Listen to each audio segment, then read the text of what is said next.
Hey guys, hope you're doing well. Max here. And in today's video, I wanted to do the breakdown of a copy that just printed meetings for us with cold email and that it's actually really easy to use. So I'm going to do the breakdown of it. You're going to see exactly the copy. You're going to see some examples as well.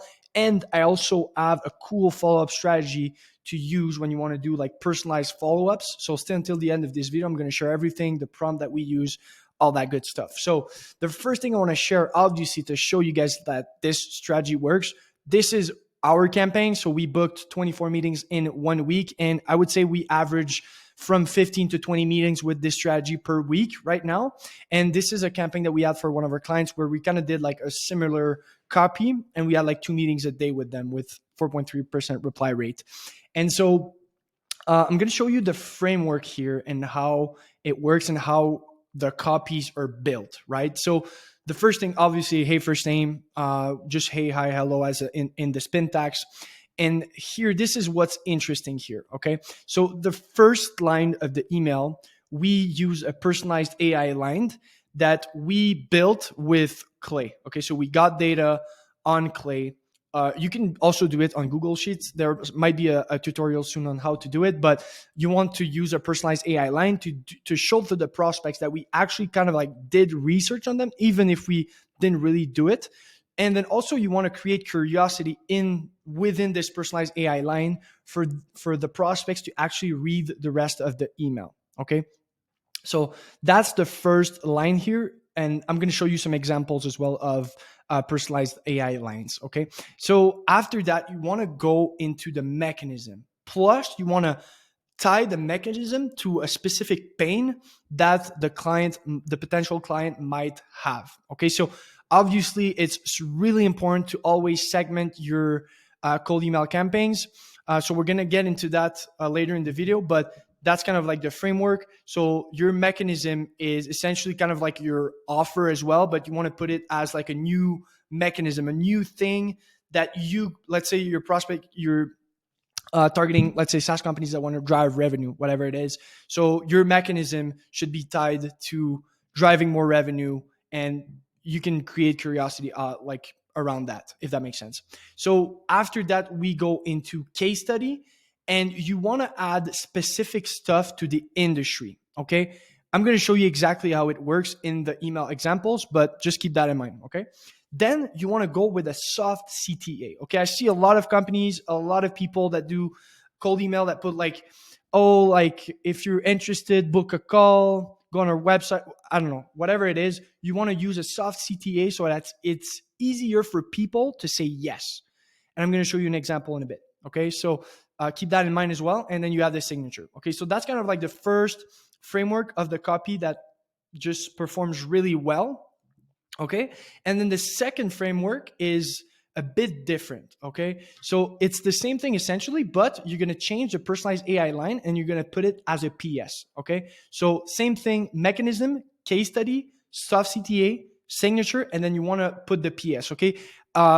I believe we saw this. Actually, I'm going to be really honest here. We saw this in like a YouTube video or something like that. We just wanted to like test it out, and we actually tested it and it works really well. Why? We believe that people like kind of like skim through messages. So they kind of like go to the bottom of the email directly, and then they see the PS and they see that we actually like kind of like did research on them. And we're also kind of like creating curiosity in this specific personalized AI line. And then those people go back to the top of the email to read the rest, if that makes sense. So those are like kind of the two frameworks that we tested in the email. So let's go in actually email examples here. Okay, so I just did like a kind of like a situation here where we are Clay. We're reaching out to head of sales and head of marketing in the SaaS industry for other SaaSes. If you don't know what Clay is a SaaS that it's kind of like a Google Sheets on steroids. And you can essentially like personalize outreach at scale with ChatGPT, and you can do a bunch of stuff. Let's say we use the marketing angle of like personalizing emails at scale. Okay. So here we go. Hi, John. And then we have the personalized AI line. So have you ever thought of reaching out to potential email marketers at scale in a personalized way, showcasing how Engage Connect can optimize their email deliverability and maximize their ROI. So just to kind of give you a breakdown of this specific personalization, what we did with the website, with the data of the website that we had when we scraped the leads, we were able to find the ideal target market of this specific company, and we were able to do it for all the companies. And then, so as you can see here, they reach out to email marketers. All right. So this really resonates with the person. It's like, oh, well, this guy did research on me. Okay, so let me read the rest of the email, right? And then we kind of create, I guess we create kind of like curiosity to show like a bit of our mechanism in the personalization, if that makes sense. So it kind of triggers the prospect to want to read more about what we have to say, right? So then once that's done, personalized, then we have the mechanism here. So we developed an AI software that allows you to personalize outreach at scale, and that can replace the work of your SDR. So as you can see, I tied a specific pain of the industry to the mechanism. Okay, so if you know the SaaS industry, a lot of SaaS, to scale the outreach, you need to scale the number of SDRs. A lot of SaaS use SDRs to do outreach. So this is kind of like a pain because like to do more outreach, you need to hire more SDRs, just more management, more people on the payroll, just more expensive. So you kind of have like that solution to that specific pain in the industry. Okay. And then when we go into the case study, remember I said use specific industry keywords. So I'm going to show you here. In just 3 weeks, our client SAS123 booked 48 demo calls and brought 7 new enterprise accounts without relying on SDRs. So what I did here, if you know the SaaS industry, again, you know that most of them use demo calls as kind of like the first intro call. So this is specific to them. And also they're optimized. Most of them are optimizing to get enterprise accounts because they just have more value to them. It's a bigger ROI. They just get a more bigger lifetime value, right? So 7 new enterprise accounts. So that's really specific to this specific industry. So I advise you to find what are those keywords in your niche, and then without relying on their SDRs. So that's I bring back the pain, and that's kind of it for the case study. I hope it makes sense. All right. And then, would you like to see a demo of how it works? This CTA, I'm telling you, it works so well. Obviously, you need a demo to share after, so that's up to you to do. It's really not that hard. Just demo whatever you have as a product or as a service. It's possible to do a demo for everything, literally. And then this specific CTA is really good because it's easy for people to say yes, because we provide value. We give you something. It's not you that give your time to come on a meeting with me, if that makes sense.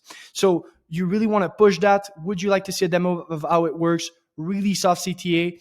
And then you're going to get into the follow-up stage, the follow-up strategy. I'm going to share more at the end of this video here, but it's so important, the follow-up strategy with this specific strategy. Okay. So then signature. And then this is kind of like the other way of doing it where you have the personalization here. This is like the only difference. So I'm not going to go through it again. You saw all the kind of like the different stages, sorry. And then the breakdown of the other one on top is kind of the same. It's just that the personalization is on the bottom with the PS. Okay. So that's that. Now, let's get into following up because this is really important with this strategy. You need a solid follow-up strategy, okay? Because you're going to be sending demos to people, and you can have like a funnel or something so people can book automatically, but you still need to follow up with the people that didn't book to then make sure you get a lot of meetings, right? So personally, I recommend Close to keep track of the emails and put tasks for like following up.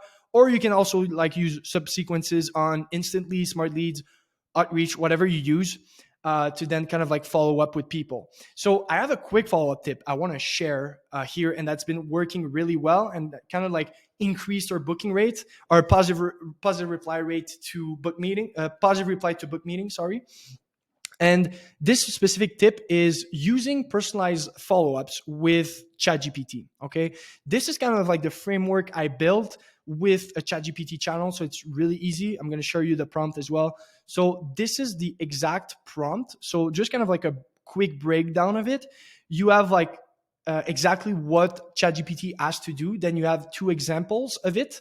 And then you have the email template here that you need to send. So obviously you can't really like put someone in a subsequence and do this system. So what I would advise you, and how our current workflow, how it works is that we have positive replies and then we have an AI that answers automatically to prospects. So the AI is going to send the demo, it's going to send also a booking link for people to book. And then if people book, well, it's chill. We got the meeting, but then if the meeting is not booked, then we're going to have the prospect in close. It's going to create a task for one of our VAs to then follow up with this specific person the day after to try to book a call. And then we're going to do this strategy. Okay. For following up, also, I would advise if you have like bigger companies, bigger accounts, I would definitely like advise you to do more personalization in the follow-ups, especially if like it's like a really good fit based on your ICP. And then if it's like normal companies, whatever, you can send a personalized message and then you can put someone in the sequence in your CRM or whatever it is. Okay. So I'm going to show you, let's just copy this and I'm going to show you how it works in ChatGPT. So let's just take the prompt here and then we're going to create a new chat. All right. And then you're just going to paste the prompt in ChatGPT. And essentially what you want to do is kind of like keep that channel specifically for that. You just want to do like personalized follow-ups for that. So let ChatGPT run some shit here. Just going to say some nonsense. That's not what we want. Essentially how it's built is that every time you have a prospect, you just need to send a website for ChatGPT to do research and then create the personalization. And then you put the first name of the person. So it kind of like adds the first name in the email. So I'm just going to do it for Apple. I'm going to show you what it does. So we got a response here from ChatGPT, and you can see, "Hi Steve, just saw you spoke with my colleague Kate yesterday. I'm also genuinely," and this is kind of like the personalized line. "So I'm also genuinely impressed by how Apple continually sets new standards in technology, exemplified by the robust yet lightweight iPhone 15 Pro, the intelligent and vibrant Apple Watch Series 9, and the captivating MacBook Pro." So pretty cool, pretty cool. I have to say you can tweak the prompt so you can like make more concise personalized lines, so you can play with the prompt. And then this is kind of like the rest of the email, so kind of like explaining a little bit the mechanism again, and then case study, really important, want to remind the case study, and then again soft CTA. So this actually is a good CTA to use even in the initial emails that you send. Wouldn't make sense to connect really soft. Don't go like, "Hey, do you have availabilities this week to talk?" Whatever it is, do you have time for a quick chat? So a lot of people send that, and it just doesn't work anymore. So would it make sense to connect? Would you like to see a demo of how it works?